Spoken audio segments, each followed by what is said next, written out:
Pesachim Daf Chav Daled. How's everyone doing? Afreilich and Chanukah. First email comes from Avram Meir Farkovich. He says, I got you a Chanukah gift. Enjoy it. I brought 3 new people to the shir. Menashe Roth, who's still going strong. He's from Brooklyn.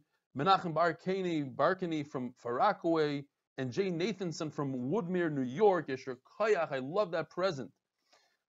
Avram Ben Zev writes, just to remind you that the most smelly place mentioned in the Mishnah Brura, is a tannery. I said, perhaps the smelliest place in the world is the intestines of a whale. He's mechulik on me.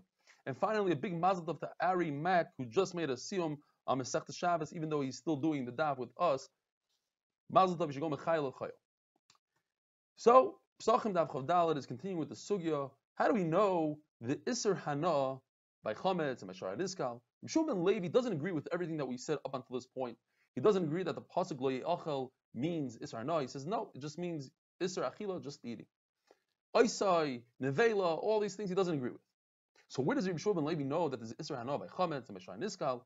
There's a pasuk by Chatos. If you take the blood of a Chatos, which is supposed to be sprinkled on the outer Mizbeach, the regular Mizbeach, and he brings it inside the Heichal and sprinkles it there, the whole Chatos is possible. And it says in the pasuk, Lo Yisoichal be'esh tisaref, 2 things: don't eat it and burn it in a fire.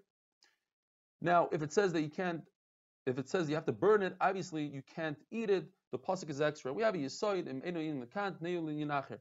If this halacha doesn't apply here, use it for something similar. So we use it for chametz and pesach and shar nizkal. Now, chametz and pesach, shar nizkal, you don't need a pasuk because the pasuk already says don't eat chametz, don't eat the shar nizkal. So obviously it's coming to tell us isur hana. Now, perhaps you would have to burn the chametz and pesach, burn the shara niskal. No, there's a special pasuk by Noisar. Only Noisar is b'streifa. Chametz and pesach, shara niskal, not. Now, don't learn from the words be'esh tisaref. We're learning it from the words loy soicha.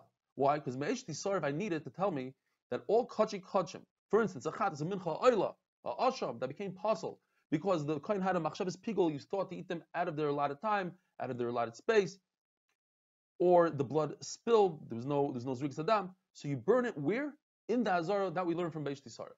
So the limud over here is from the Loi Soicha. There's another pasuk. Again, Lo Yochal Beish Tisaref. Once again, the same idea. The Lo Yochal is extra. The Gemara says, I cannot learn from that pasuk. Why? Because I need it to tell me that all kachi kachim that become pasul, and you eat it, you're over on a lav. Rav Papa says, for Yeshua ben Levi, what's his source that there's an Isser Hana by Chametz and Shar Niskal? He says, there's a pasuk. If the kachim touch something that becomes tummy, you're not allowed to eat it. But again, the idea, don't eat it, burn it in the fire. Says the Gemara, there's a Kavachaymer for Meiser Sheni. Meiser Sheni, on the 1st, 2nd, 4th, and 5th year, you take 10% and you give it to yourself. You have to eat that food in Yerushalayim. If you want, you can redeem it with money, bring the money to Yerushalayim, buy something, food in Yerushalayim.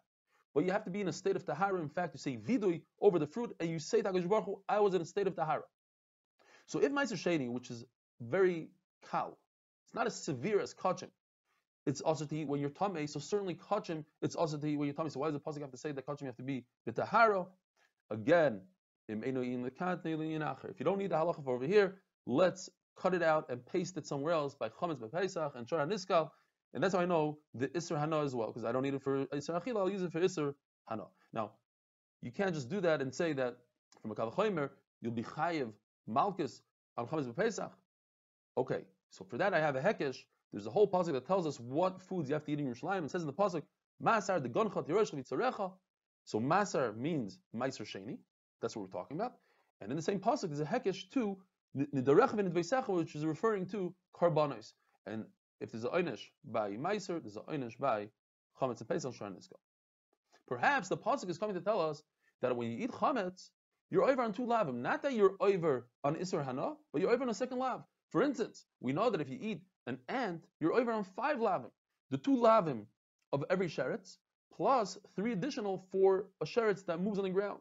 If you eat a hornet, you're chayiv for the 5 that you're chayiv for an ant, plus 1 for a flying object, for a flying sheretz. And if you eat a ptisa, it's some sort of aquatic creature, not exactly sure what it is, you're chayiv on 4. The 2 for regular sheretz and 2 for sheretz hamayim. So perhaps chametz you're also over on 2.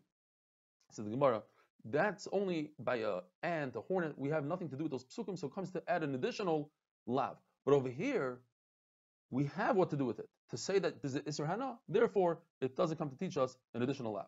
The pasuk says 3 times the word basar. What do we learn with the first basar?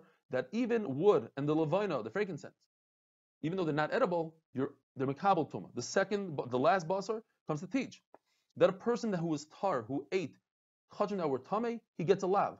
But if he is tame and eats kachim that are tar, then he's over on a karas. Rabbi Yochanan says a tremendous insight. All these surim in the Torah, you're only over when you eat them in their designed manner, what they were created for. So if you were to take chalev, fat of an animal, which is raw, and everybody else eats it, cooked, and you eat it, you are potter.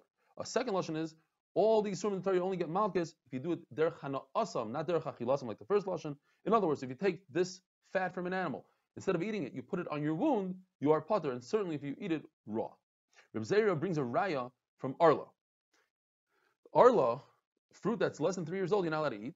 And if you drink grape juice, wine, or oil, you're chayiv on Arla. But not if you drink berry juice or pomegranate juice, because Reb Zeri wants to say that it's not derech hana'asan. That's not the typical way of eating it. Typical is to eat it, not to drink it.